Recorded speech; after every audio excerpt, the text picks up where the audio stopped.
And it's Mike from Woolly Bug. And Darren from Piscator Flies. Hey guys, this is Mike from Woolly Bug. Today, Darren will be showing you how to tie the Frenchie Nymph. I primarily fish the Frenchie Nymph when I'm chasing wild brown trout, and I like to use it as a dropper nymph in a 2-nymph setup. If you're interested, at the end of this video you can click a link to watch me using this nymph on one of my recent trips to the Cadores Creek. Here are the materials you'll need to tie the nymph, and Darren will show you how.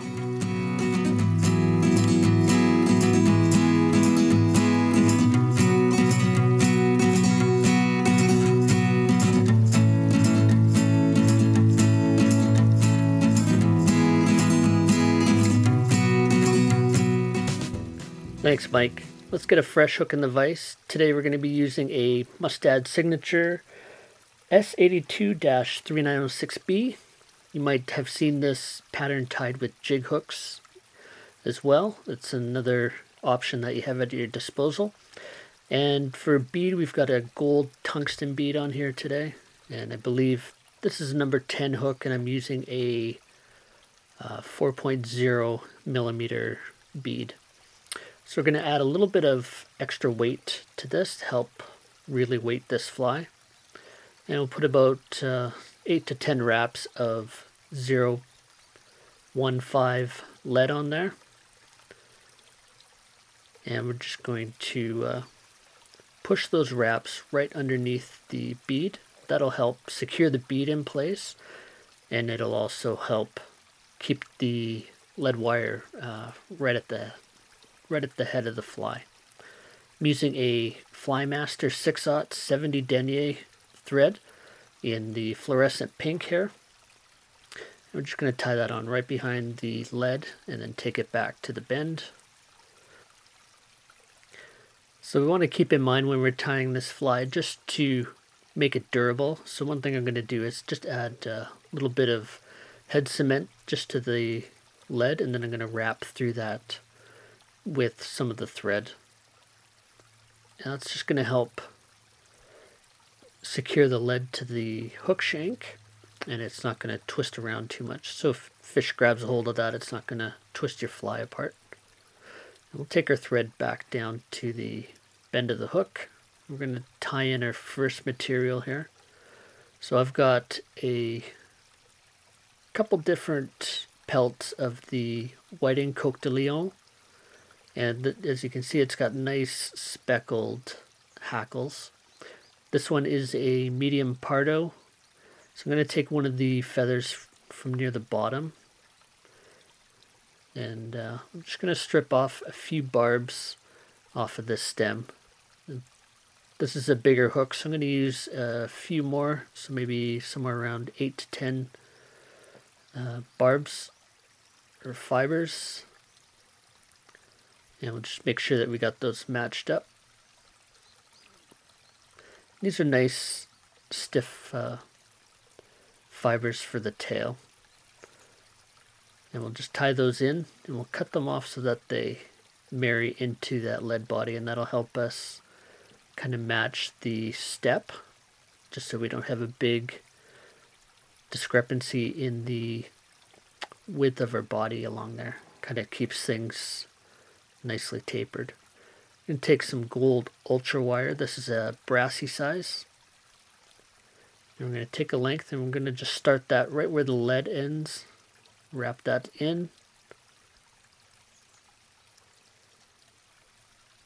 And then next we're going to take a few pheasant tail fibers. Probably somewhere between 8 to 10 here for this size of fly. Of course, if you're tying a little bit smaller, you want to use fewer. And what we want to do is just turn that around so that we have the tips facing towards the bead.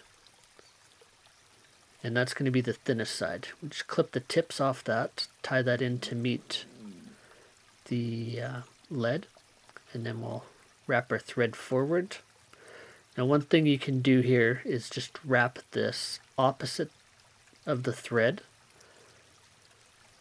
Sometimes I'll actually put a layer of head cement under before I wrap this.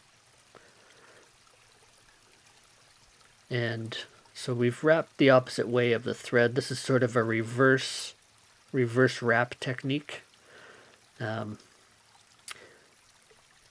So part of the reason for doing this is when you do a reverse wrap, you're wrapping against the direction.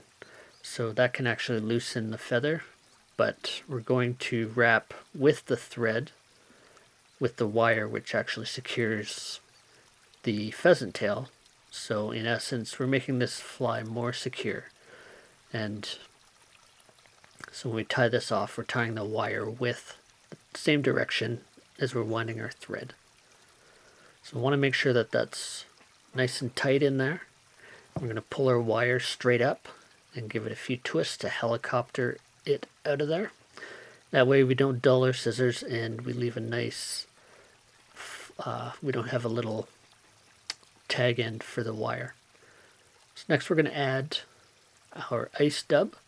And for this one I'm using a fluorescent pink ice dub.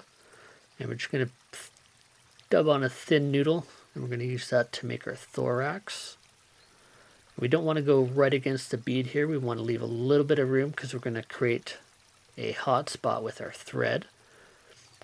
So you can see this fly has a lot of different color breakups. You've got the gold bead, the fluorescent pink hot spot, down to a bit of a paler pink, and then into the body. It's a really great fly for getting finicky fish to pick up on a pattern. So we'll just add a few whip finishes here just to kind of build up that hot spot a little bit. Trim our thread.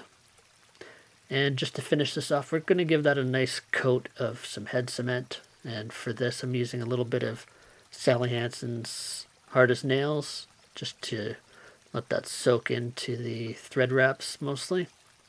There you go. That's the Frenchie Nymph. Hey Tyers, thanks for checking out our video. Please take a minute and check out Mike's excellent on-the-water vlogs over at the Woolly Bug YouTube channel. I've got some links in the description that you can follow. If you enjoyed the video and want to show a bit of support for what we're doing here, why not give it a thumbs up? Make sure you subscribe and hit the bell icon to get updated on the latest fly patterns, books, and reviews. If you have any questions or comment, leave a message below. We make sure to answer each and every one. Until next time, this is Darren saying keep a hook in your vise. Cheers.